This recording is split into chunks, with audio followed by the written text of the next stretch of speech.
Jismoniy faollik salomatlikning eng muhim shartlaridan biridir. Zero inson ham jismonan ham ma'nan sog'lom bo'lsagina faol hayot tarzini davom ettirishga qodir bo'ladi. Davlatimiz rahbari tashabbusi bilan mamlakatimizda aholi salomatligini asrash, avvalo sport va jismoniy harakatni ommalashtirishga qaratilayotgan alohida e'tibor ham shu maqsadlarga qaratilgan. Xususan, aholi o'rtasida sog'lom turmush tarzini tatbiq etish va ommaviy sportni rivojlantirish borasidagi ishlar ko'lami yil sayin kengayib bormoqda.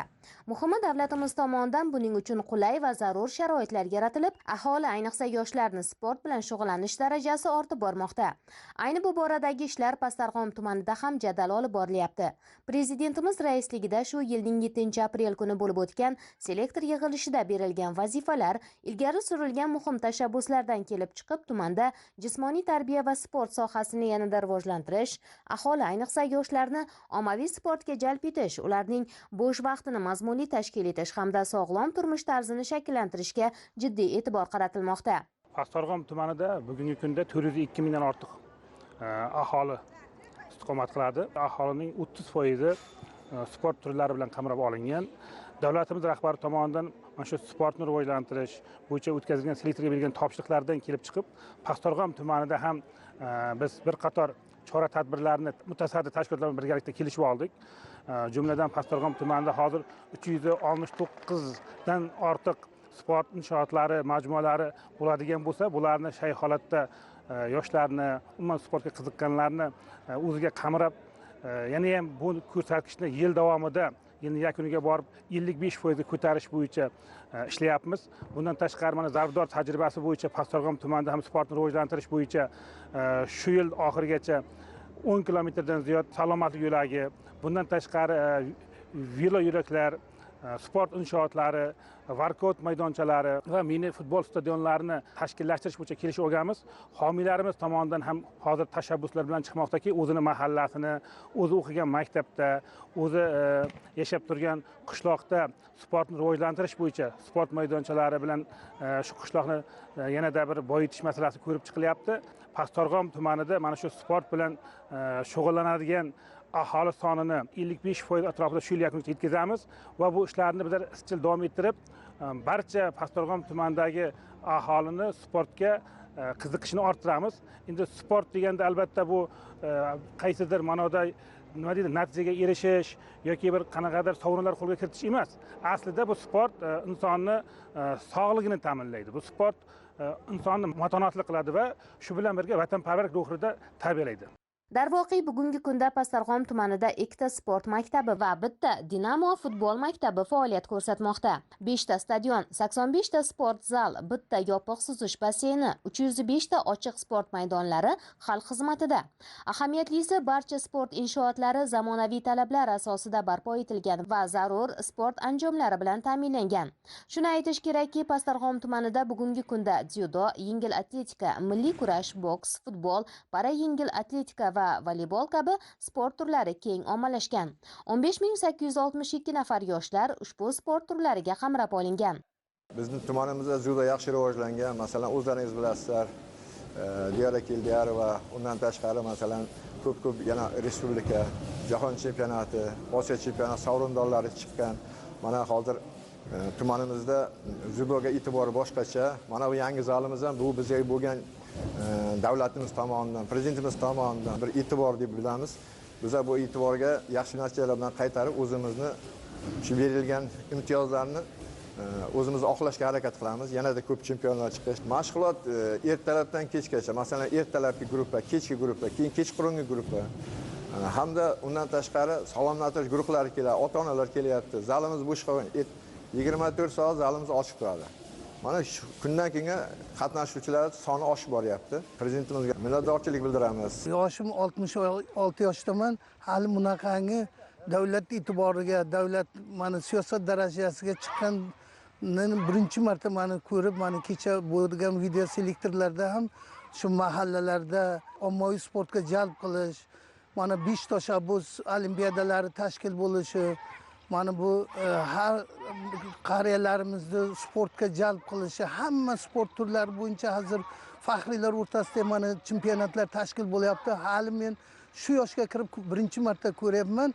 Buning ma'nosi muhtaram prezidentimizning xalqning salomatligini, xalqning kelajagini o'ylab mana shu narsalarga juda ko'p sportga e'tibor beryapti.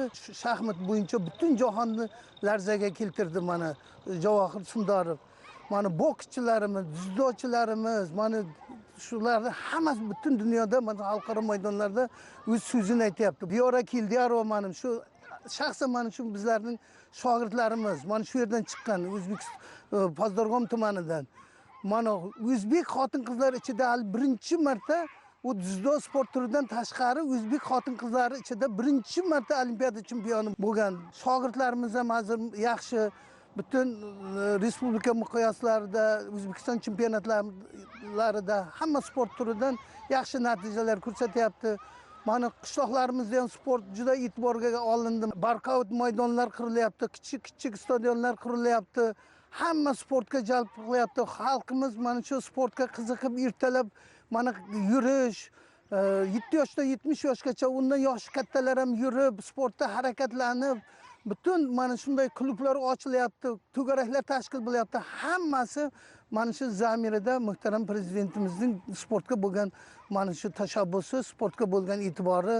Mahallalarda sportni yanada rivojlantirish, aholini ommaviy sportga jalb etish maqsadida tumanda so'nggi 3 yil davomida 8 ta mahallada 9 ta sport va workout maydonchalari hamda tashabbusli byudjetning 2 ta loyihasi doirasida sport maydonlarining infratuzilmasi hamda moddiy texnik bazasi yaxshilandi. Birgina Oqoltin mahallasida 2 ta yangi zamonaviy sport maydonchalari qurilishi hisobiga aholining ommaviy sport bilan shug'ullanishi 26% dan 31% ga oshdi. Natijada aholining ommaviy sport bilan shug'ullanuvchilar sonining oshishi hisobiga aholining kasallik darajasining sezilarli darajada kamayishiga erishildi. Mahallamizda qariyb 500 dan ortiq yoshlarimiz sport bilan muntazam shug'ullanmoqda. Hozirgi kunda mahallamizda workout va streetbol maydonchalari qurib foydalanishga topshirildi. Bugungi kunda bolalarimiz kelib to'garaklarda qatnashyapti. Shu bilan bir qatorda o'zimizda mahallamizda maktabda O'zbekiston san'at milliy sport turi to'garagi tashkil etilgan. Bugungi kunda 200 dan ziyod yoshlarimiz faol ishtirok etyaptilar. Albatta, shu jumladan yaqinda Qozog'iston davlatida bo'lib o'tgan Osiyo chempionatida 24 nafar Pastdarg'omlik yoshlar ishtirok etib, 13 ta oltin medallarni qo'lga kiritib qaytishdilar. Aholimiz ham albatta o'sha streetbol workout maydoncalarimizda kelib crossfit yo'nalishlarida shug'ullanyaptilar. Yoshi kattalar ham, faqat yoshlar emas, yoshi kattalar ham kelib o'zlarining salomatliklariga qayg'urgan holatlarda mahallamizga kelib shug'ullanyapti. Yaqinda davlatimiz rahbari bo'lib o'tgan video selektorda shunaqa mahallalarda qo'shimcha volontyorlar qabul qilish bo'yicha topshiriqlar berildi. Har bitta mahallada inson salomatligini yaxshilash bo'yicha inson avvalambor sport bilan shug'ullanishni tavsiya qilib o'tildi. Albatta bunga shu bilan birgalikda masalan mahalla yetakchilarimiz, mahallada jismoniy tarbiya o'qituvchilari bilan birga harakat qilamiz. Ko'plab O'zbekiston, Osiyo, Jahon va Olimpiada chempion g'oliblarini tayyorladim.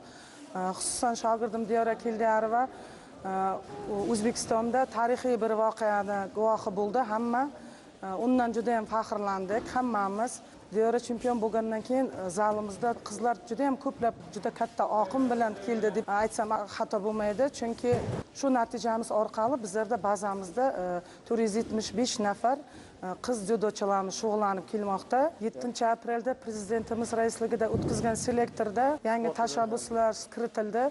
Xususan mahallamizda aholini qamrab olish, sportga jalb etish sohasida bizlar ham mana mahallalarga biriktirilganmiz, murabbiylar mahallalar bilan birgalikda sport maktab ishlamoqda hozir. Mahallalarda sportni rivojlantirish, sog'lomlashtirish uchun rag'batlar e'lon qilindi. Bu endi juda katta e'tibor bo'layapti sportimizga, mahallamizga.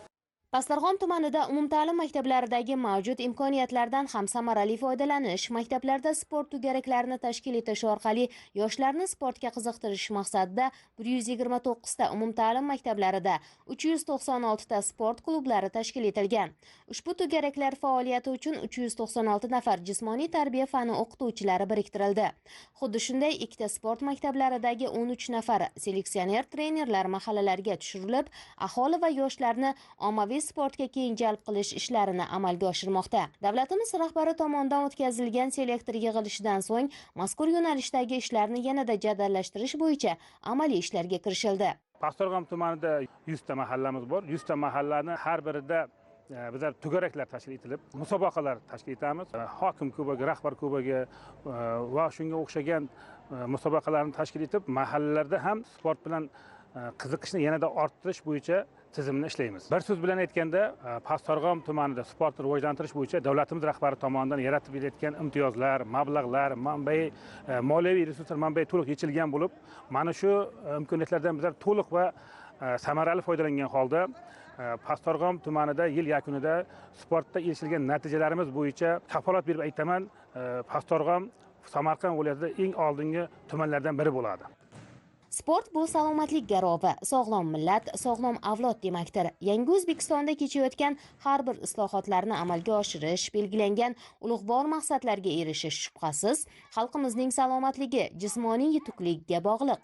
Ayni shu maqsadda prezidentimiz tomonidan belgilab berilgan muhim vazifalar esa aholini, ayniqsa yosh avlodni sportga keng jalb etish borasidagi ishlarni yangi bosqichga olib chiqmoqda.